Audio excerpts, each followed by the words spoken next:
esta mañana nosotros vamos a hablar del capítulo 37, así que usted puede buscar su Biblia, la nueva versión internacional, si no la tiene, la pueden pasar. Nosotros vamos a estar haciendo referencia al capítulo 37. La historia de José es más larga que esto. La historia de José dura del 37 y luego da un brinco del 39 al 50. Así que en los próximos mensajes, si quiere adelantarse y leerlo, no hay ningún problema. Yo tengo que decirles algo sobre la historia de José, y es que para mí la historia de José es una de mis historias favoritas.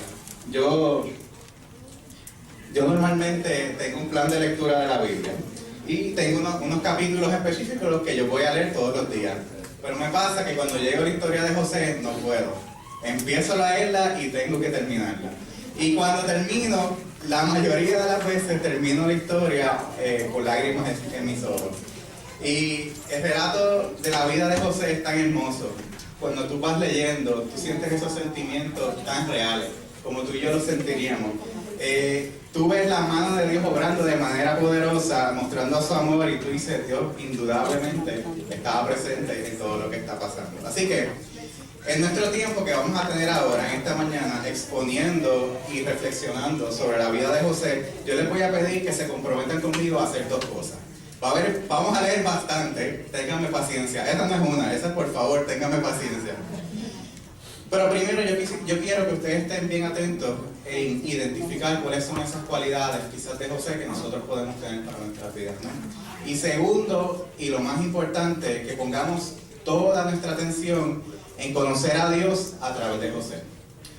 ¿Por qué yo les digo esto de conocer a Dios a través de José? Porque si uno piensa, José vivió en otra época. Esa no es nuestra época en la que vivió José.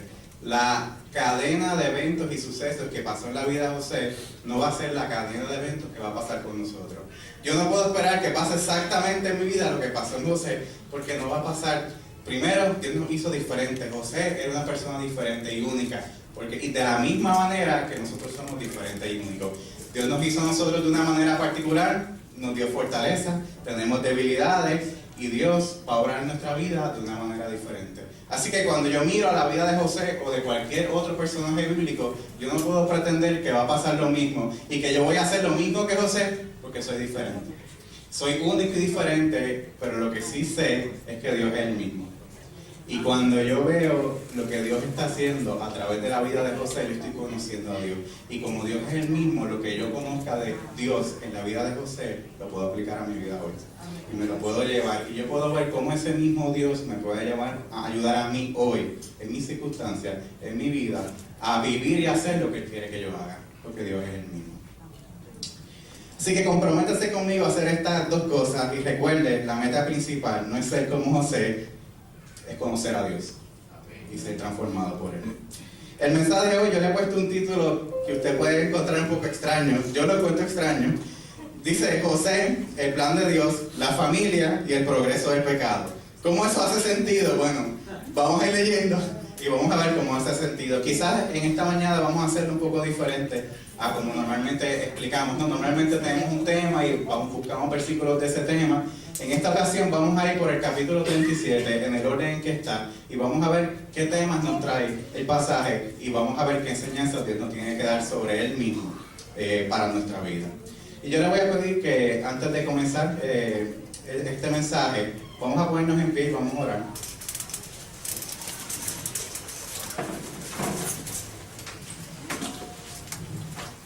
Y el deseo es poder ver a Dios en la historia, para que le conozcamos y para que nos transforme. Amén. Padre Santo y Padre bueno, yo te doy gracias por este día, por esta mañana, por todas las personas que están aquí para escuchar tu palabra. Señor, eso vamos a hacer. Vamos a abrir tu palabra, vamos a leerla y te pedimos que nos permitas verte a ti, Señor. Permita que nosotros seamos transformados por quien tú eres. Permítanos aprender de lo que estaba pasando, Señor. Pero queremos ser diferentes, queremos obedecerte, queremos servirte. Te pido, Padre Celestial, que me utilice, que me llenes de tu Espíritu y que sea tu Espíritu Santo hablando a nuestras vidas en esta mañana. En el nombre de Jesús.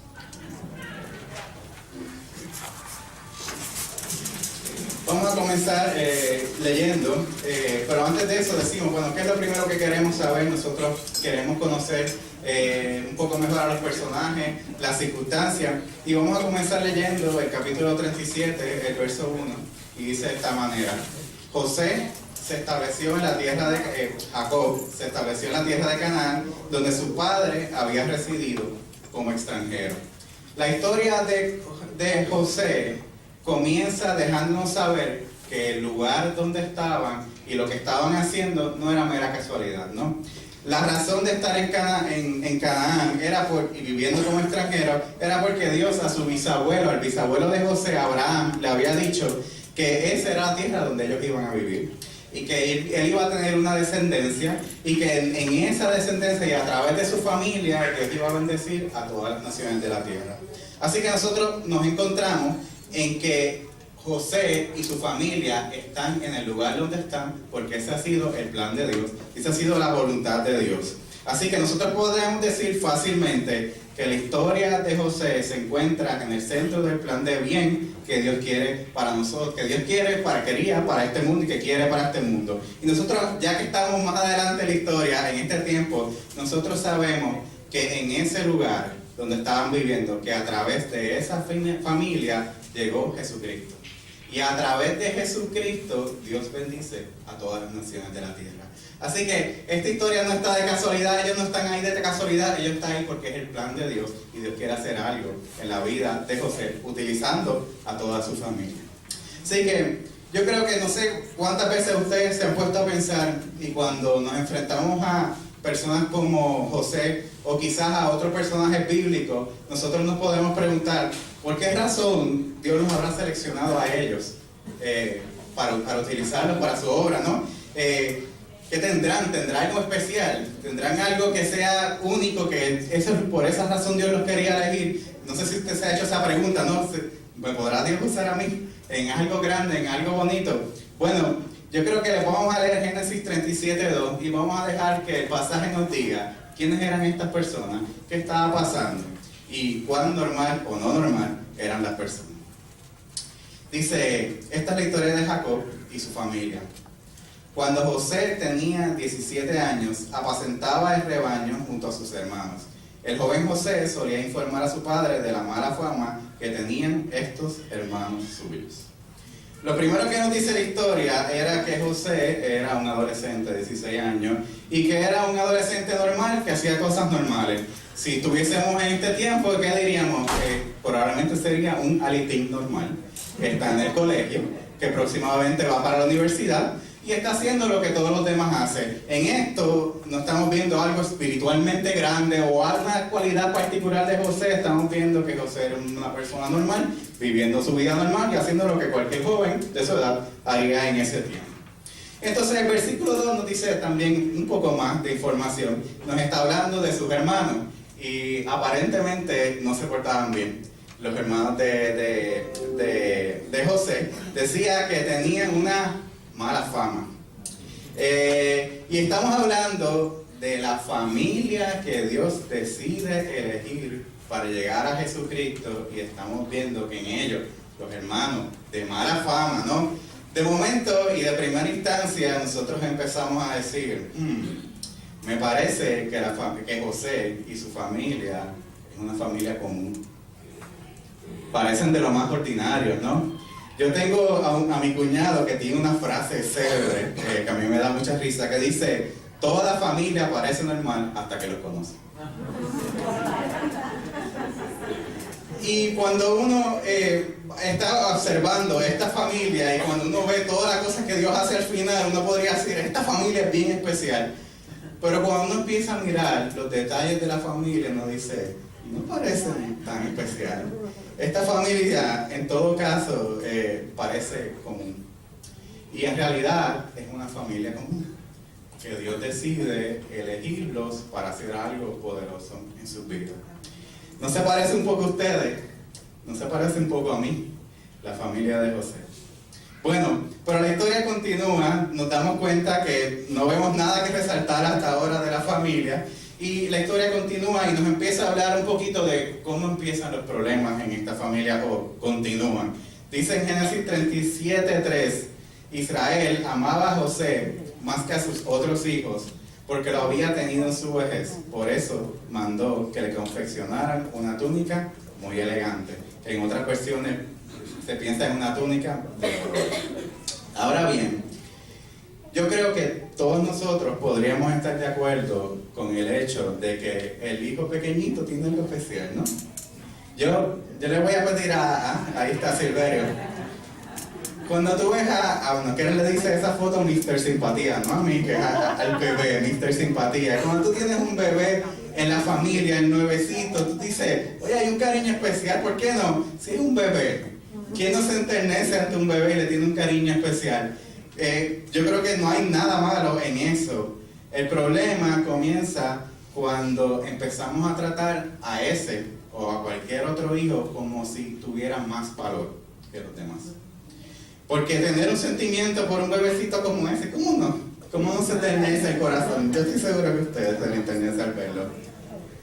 Pero si yo comienzo a tratar a ese como si tuviese más valor que los otros, el corazón de los otros se va a herir. Una de las cosas que nosotros observamos sobre nuestros hijos es que nuestros hijos nos observan y les importa lo que decimos y lo que hacemos. Yo hablé un poquito de Damián, así que para mantener la balanza justa, tengo que decir algo sobre Isabel. Resulta que en el tiempo que nosotros estuvimos fuera, en ese tiempo que estuvimos fuera nosotros, Isabel y yo tuvimos una conversación muy interesante. Ella está en el carro y estábamos sentados y de momento sale con una pregunta, me sale diciendo que ella quiere ser misionera. Y yo, ay, qué bien Isabel, pero le digo, Isabel, para ser misionera tiene que ser algo que Dios te diga que haga. Tú tienes que hacer lo que Dios quiera que tú hagas. Y entonces ella se queda pensando. Y yo, ok. Y de momento me dice para atrás, ¿cómo Dios te lo dijo? Y yo, wow. ¿Qué pregunta? Esa no es la pregunta que tú estás preparado a contestar. Me di mi espacio. Como yo soy pausado, yo no se dio cuenta que lo pensé. Y le dije, Isabel, yo nunca he escuchado la voz audible de Dios diciéndome algo, pero Dios en muchas ocasiones me ha dejado saber en mis sentimientos, en mi corazón, que eso es lo que Él quiere para mi vida. Y se quedó callada. Luego, esa misma noche, nosotros estábamos, Keren le compró un libro devocional a Isabel, y nosotros leemos una pequeña historia de la Biblia, y el devocional te pide reflexionar, y estábamos leyendo la historia de Abraham. Cuando Dios le pide a Abraham que salga a otro lugar. Y el tema era que había que obedecer a Dios. Y yo digo, Isabel ora. Y cuando ella ora, ella comienza a orar y dice, Señor, ayúdame a sentir en mi corazón lo que tú quieres que yo haga. Y yo digo, ella está escuchando. Ella le importa lo que yo digo. A nuestros hijos, los que los tenemos, a todos les importa lo que nosotros decimos. Y cuando nosotros empezamos a tratar a uno como más especial que otro, le estamos hiriendo. Dios nos ha dado a todos la misma dignidad. Cuando nos creó a su imagen y semejanza, nos dio la misma dignidad. Y Dios a propósito, a unos les dio más fortaleza, más habilidades, a otros menos. Dios sabía eso, la dignidad es la misma. Y nosotros quizás como padres o quizás como personas nos podemos identificar más con alguien que otro, pero no recuerda, la dignidad es la misma. Y Dios sabe porque le dio a uno más y a otro menos. Y nosotros vemos, el relato bíblico es extremadamente claro, que cuando las personas tienen favoritismo, hay problemas. Eso está una y otra vez. Y nosotros vemos que los problemas llegan a la familia de José. Génesis 37:4 dice, viendo sus hermanos que su padre amaba más a José que a ellos, comenzaron a odiarlo y ni siquiera lo saludaban. El hecho de que, aunque ellos se estaban portando mal y hacían lo malo, que su padre tratara con favoritismo a José, hirió el corazón de los hermanos de José. Y el problema que está pasando es que este sentimiento justo que ellos podían tener de no ser tratados bien, se convirtió en odio.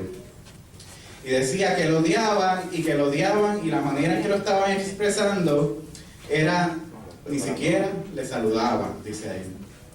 Y hay una definición de odio que es contemporánea, que es actual, la pueden buscar ustedes en el internet, como yo la busqué, dice: odio es la antipatía y la aversión hacia algo o hacia alguien. El odio está vinculado a la enemistad y a la repulsión. Las personas tratan de evitar o destruir aquello que odian. Y a mí me está interesante esto porque a veces nosotros vemos el odio simplemente como esta acción agresiva hacia otra persona. Pero sin embargo, aquí estamos viendo que la primera manera en que se experimenta el odio era una aversión, era dejarlo a un lado. Yo ni siquiera te quiero dirigir la palabra. Y a veces me parece esto importante porque nosotros no llegamos a decir, yo no odio a esa persona, pero cuando vemos cómo estamos actuando hacia esa persona, ¿será un tipo de odio? Eso tenemos que pensar. Ahora bien, algo muy importante también es entender que el pecado tiene el potencial de cambiar un sentimiento que es genuino en una acción que ofende a Dios, te daña a ti y daña a otros. Si nosotros pensamos, decimos, ellos tenían razón para estar molestos, su padre no los está tratando igual, tenían razón para estar molestos. Sin embargo, ¿qué hizo el pecado? ¿Quién era el que lo estaba tratando injustamente? No era José, era su papá. Sin embargo, el pecado cambió eso, dañó su perspectiva. ¿Y que ellos estaban pensando? La culpa es de José. La culpa es de José. El que lo estaba tratando de alguna manera injusta, no me parece que a propósito, porque no lo dice, era el padre. Sin embargo, ellos veían a José como el culpable. Le tenían odio y se demostraba que ni siquiera querían dirigirle la palabra. Y nosotros vemos como el problema del favoritismo que está en esta familia, que parece de lo más normal, llega y se convierte en un gran problema. Pero la historia continúa, y Dios empieza a usar a José, y no nos dice por qué, simplemente lo empieza a usar. Génesis 37, del 5 al 6 dice: cierto día, José tuvo un sueño, y cuando se lo contó a sus hermanos, estos le tuvieron más odio todavía, pues le dijo: préstenme atención que les voy a contar lo que he soñado. Resulta que estábamos todos nosotros en el campo atando gavillas. De pronto, mi gavilla se levantó y quedó erguida, mientras que la de ustedes se juntaron alrededor de la mía y le hicieron reverencias. Sus hermanos replicaron: ¿de veras crees que vas a reinar sobre nosotros y que nos vas a someter? Y lo odiaron aún más por los sueños que le contaba. Déjenme decirle algo, que esto suena incómodo en cualquier contexto, ¿no? Tú tener en una familia en donde la tradición es que el hijo mayor es el que tiene preeminencia o el más importante, de momento está diciendo el menor, el mocoso, si le podemos decir así, que tiene un sueño, y en ese sueño todos sus hermanos que en este punto lo odian van a hacerle reverencia a él. Eso no le cae bien a nadie. O sea que vemos que ese sentimiento que comienza con su papá, que se transforma en odio a su hermano, ahora ¿qué hace? Aumenta, por esto que ellos están viendo. Así que vemos en la próxima que lo odiaron y no lo saludaban, y después de escuchar los sueños, lo odiaron más. Y sigue la historia. Génesis 37:9 dice: después José tuvo otro sueño y se lo contó a sus hermanos. No parece eso lo más inteligente, pero se lo contó a sus hermanos. Le dijo: tuve otro sueño en el que veía que el sol, la luna y 11 estrellas me hacían reverencia. Cuando se lo contó a su padre y a sus hermanos, su padre le respondió: ¿qué quieres decirnos con este sueño que has tenido? Le preguntó. ¿Acaso tu madre, tus hermanos y yo vendremos a hacerte reverencia? Su padre, que no tenía ningún problema con su hijo favorito, encuentra esto chocante. Sin embargo, Génesis 37:11 nos dice algo que me parece muy interesante. Sus hermanos le tenían ahora ¿qué? Envidia, pero su padre meditaba en todo esto. Y vamos a pensar en eso. Hay un contraste muy grande en la reacción del padre y la reacción de los hermanos. Ustedes saben algo, Jacob tampoco era nada que parecía muy especial. De hecho, le decían que era un engañador y engañaba. Y lo hizo muchas veces, pero llegó un momento que se encontró con Dios y cambió. el encuentro con Dios, el conocer a Dios, transformó su vida y ya no era Jacob el engañador, sino Israel. Dios hasta le cambió el nombre para que eso estuviese claro. Y ahora vemos que el Israel que ha sido cambiado se encuentra con esto que parece adverso para él, pero se queda meditando en esto. No lo transforma en odio hacia los demás, ni envidia con sus hermanos. Las personas que han sido transformadas por Dios tienen en Dios mismo lo que necesitamos para reaccionar de manera diferente. Cuando nosotros hablamos de alguien que se comporta diferente o que hace algo bueno, cuando hablamos de eso en el Evangelio, no estamos diciendo que esa persona es buena en sí mismo, sino que Dios la permite, Dios la cambia y le permite hacer cosas buenas. Y nosotros estamos viendo que en la vida de los hermanos, que comenzaron con un sentimiento genuino de ser tratados injustamente, el pecado en su vida empieza a progresar. Lo odiaron y no lo saludaban, lo odiaron más y ahora le tenían envidia. Pasa el tiempo, la familia continúa, pasa el tiempo y ahora sus hermanos se encuentran en otro sitio lejano, están haciendo lo que hacen, están cuidando un rebaño y su padre quiere que sus hijos, saber cómo van sus hijos y cómo va el rebaño, así que le pide a José que los busque. Y José hace eso, le toma tiempo llegar ahí y le toma trabajo llegar ahí, pero llega.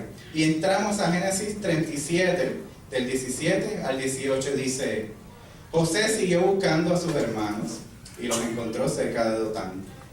Quedan muchas millas de donde estaban. Como ellos alcanzaron a verlo desde lejos, antes de que se acercara, tramaron un plan para matarlo. Se dijeron unos a otros: ahí viene ese soñador, ¿no? Esas palabritas que nosotros a veces tenemos en nuestra mente, hay que cuidar, ¿verdad? Ahí viene ese soñador, ahora sí que le llegó la hora. Vamos a matarlo y a echarlo en una de estas cisternas y diremos que lo devoró un animal salvaje y a ver en qué termina su sueño. Ahora nosotros vemos que el pecado, que comenzó con una raíz de un sentimiento justo, lo odiaron, no lo saludaron, lo odiaron más, le tenían envidia y llegaron al punto de desear matar. Y nosotros estamos viendo este escenario y uno dice: esto no es justo para José, ¿no?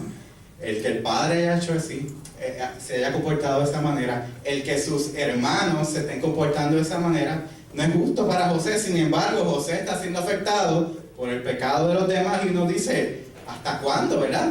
¿Hasta qué nivel Dios va a permitir que estas cosas pasen? Si sus hermanos efectivamente matan a José, ¿dónde está el plan de Dios? ¿Cómo se cumple el plan de Dios que le estaba revelando a través de los sueños? Pero Dios sabe llegar en el momento preciso. Y Dios sabe llegar en el momento preciso en nuestras vidas. Yo estoy muy seguro que si le hubiesen preguntado a José si esta es la experiencia que él tenía que pasar, le decía: no, podíamos hacerlo de otra manera. Pero Dios sabe cómo llegar en el momento preciso. Génesis 37, 21 dice: cuando Rubén escuchó esto, intentó librarlo de las garras de sus hermanos. Así que les propuso: no lo matemos, no derramemos sangre, arrójenlo en esta cisterna en el desierto, pero no le pongan la mano encima. Rubén dijo esto porque su intención era rescatar a José y devolverlo a su padre. De momento encontramos a José que parecía que ya no estaba en las manos de su padre, que lo cuidaba y que lo iba a defender.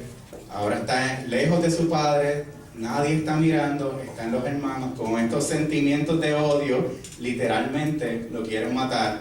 Y tú dices: se acabó. Se acabó la vida de José. Dice: estamos perdidos, estamos en las manos de los que quieren hacernos mal y no podemos hacer nada. Pero Dios llega a tiempo. Y en este hermano, que en un momento el odio estaba, decide: déjame hacer esto para salvarlo. Y ahí vemos la esperanza, ¿no? Vemos la esperanza que Dios sabe llegar en el momento preciso para salvarnos cuando Él quiera, para Él cumplir su plan en nuestra vida. Dios tenía un plan que Él quería hacer para el mundo. Ese plan grande de traer a Jesucristo tenía que ver con José en un punto. Y parecía que todo estaba acabado. Sin embargo, en el momento que menos se lo esperaba, llegó Dios. Y no lo dice directamente, pero todos los hermanos estaban de acuerdo en que querían matar a José. Y Dios llega a tiempo y nos da esperanza. Amén. Como está escrito aquí, aún en el panorama más desesperanzador, Dios sabe llegar a tiempo para cumplir sus propósitos. Uno sufre, hay personas que nos pueden hacer daño y que de hecho nos hacen daño, pero nunca en el punto de impedirte a ti hacer lo que Dios ha dicho que tú haces.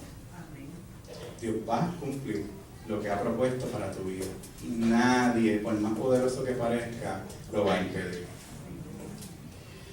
Génesis 37, 23, la historia continúa. Cuando José llegó a donde estaban sus hermanos, le arrancaron la túnica muy elegante, lo agarraron y lo echaron en una cisterna que estaba vacía y seca. Luego se sentaron a comer. En eso, al levantar la vista, divisaron una caravana de ismaelitas que venía de Galaad.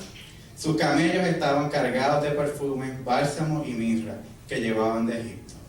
Entonces Judá les propuso a sus hermanos: ¿qué ganamos con matar a nuestro hermano y ocultar su muerte? En vez de eliminarlo, vendámoslo a los ismaelitas. A fin de cuentas, es nuestro propio hermano. Sus hermanos estuvieron de acuerdo con él.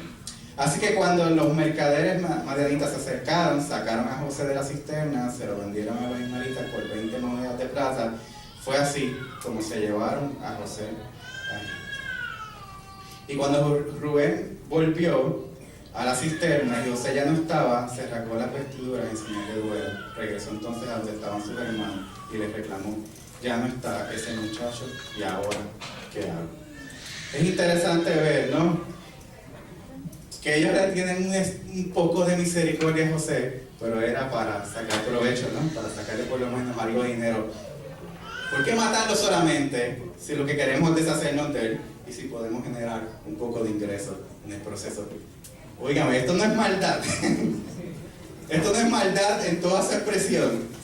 Sin embargo, en toda esa maldad, Dios está guardando a José para cumplir lo que él quería cumplir. Ahora, a mí me está algo muy interesante. Rubén tenía la intención de salvarlo. ¿Por qué? Puede ser una intención genuina o puede ser porque era el hermano mayor y a él le iban a pedir la responsabilidad por su hermano menor. Así que puede ser cualquier cosa, pueden ser ambas cosas. Sin embargo, nos estamos dando cuenta que Dios está en el proceso, ¿no? Ustedes observen esa foto que está ahí. Esa foto a mí me encantó cuando la tomé.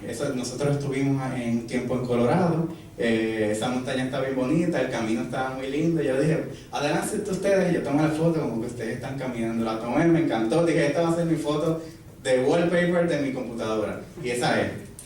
Ahora, de momento, por un instante, me entró a mí un sentimiento de tristeza cuando la vi. Porque yo dije, yo no estoy ahí.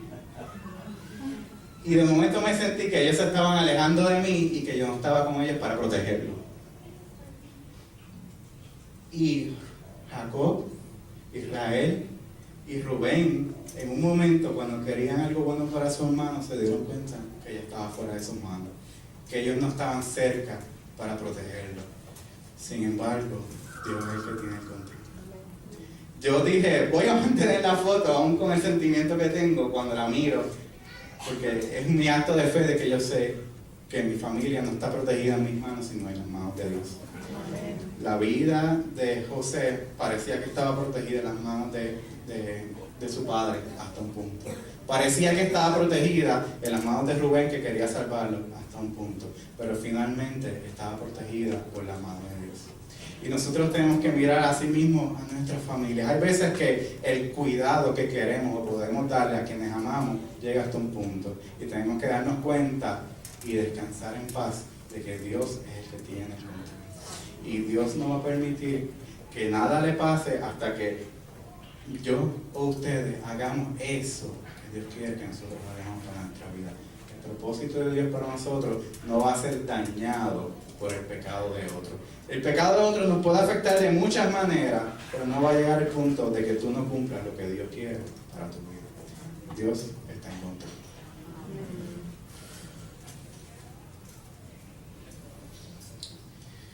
La historia continúa.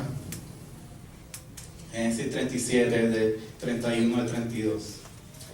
Enseguida los hermanos tomaron la túnica especial de José, degollaron un cabrito, y con la sangre empaparon la túnica. Luego la mandaron a su padre con el siguiente mensaje: encontramos esto, fíjate bien si no es la túnica de tu hijo. En cuanto Jacob la reconoció, exclamó: sí, es la túnica de mi hijo. Seguro que un animal salvaje se lo devoró y lo hizo pedazos. Y Jacob se rasgó la vestidura y se vistió de luto por mucho tiempo por su hijo. Todos sus hijos y sus hijas intentaban calmarlo, pero él no se dejaba consolar, sino que decía: no, guardaré luto hasta que descienda al sepulcro para reunirme con mi hijo. Así Jacob siguió llorando la muerte de José. Y nosotros estamos viendo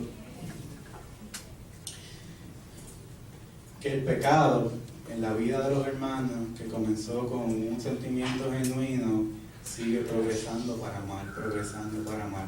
Ahora encubren lo que hicieron porque no quieren pasarla mal, no quieren hacer lo malo y después pasarla bien, como si nada hubiese pasado.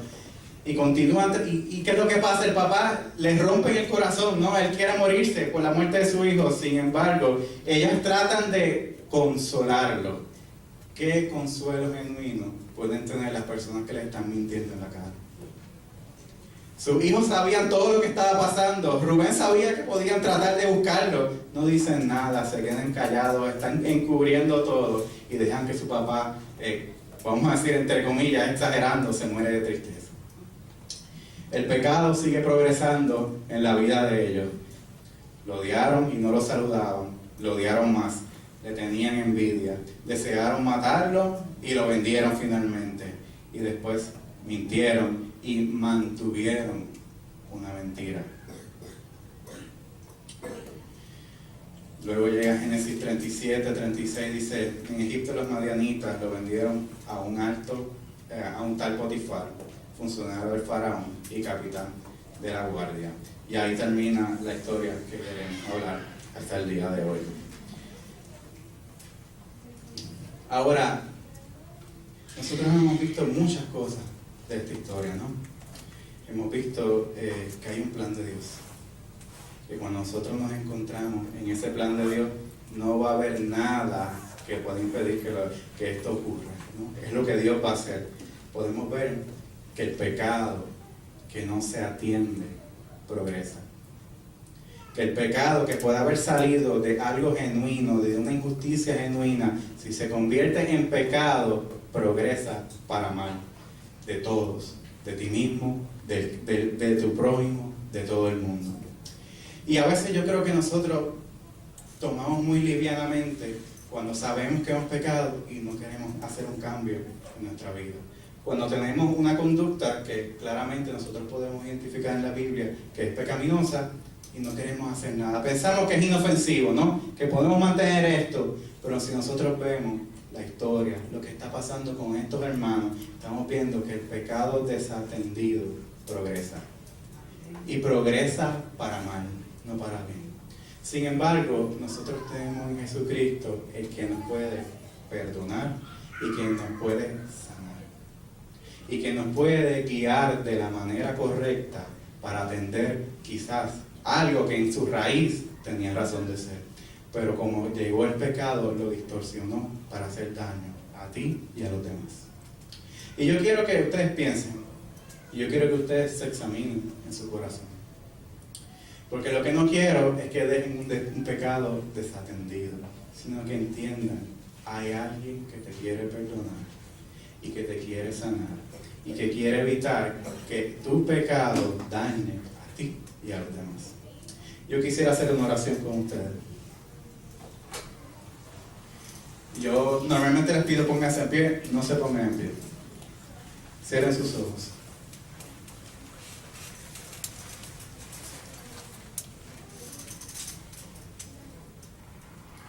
Y examínense. Y vamos a hacer una oración y usted en su oración confiese al Señor lo que haya que confesar. Propóngase que haya fruto de arrepentimiento para que sea perdonado por la sangre de Jesucristo, sanado y usted pueda seguir haciendo lo que Dios quiere que usted haga en su vida. Amén. Vamos a orar. Señor, te damos gracias por tu palabra. Gracias por mostrarnos a las personas tal como son, al ser humano tal como son. Señor, gracias por mostrarnos que tú escoges a personas que son comunes y corrientes y que de hecho han hecho cosas horribles en otros momentos. Te damos gracias porque no dejas ahí, sino que por medio de Jesucristo, a nosotros pedir tu perdón, aceptar tu sacrificio, tú no tan solo nos perdonas, sino nos das el poder para vivir sobre la influencia del pecado en tu espíritu. Yo te pido por nuestra iglesia, Señor. Yo te pido quizás por esas cosas que sabemos que son pecados y que las hemos dejado dormir. Te pedimos, Padre Celestial, danos la fortaleza para confesar, pero para dar frutos de arrepentimiento. Para hacer lo que tenemos que hacer, para que tú nos perdones y nos sanes y nos uses para tu gloria. Yo te pido por tu iglesia y yo te doy gracias, porque todos somos personas comunes y corrientes que cuando nos encontramos contigo, que cuando tenemos tu perdón, tú nos puedes usar para hacer cosas grandes para tu gloria. Bendice a la iglesia. Bendice a cada cual que se ha presentado delante de ti y te ha pedido perdón. Oramos en el nombre de Jesús. Amén.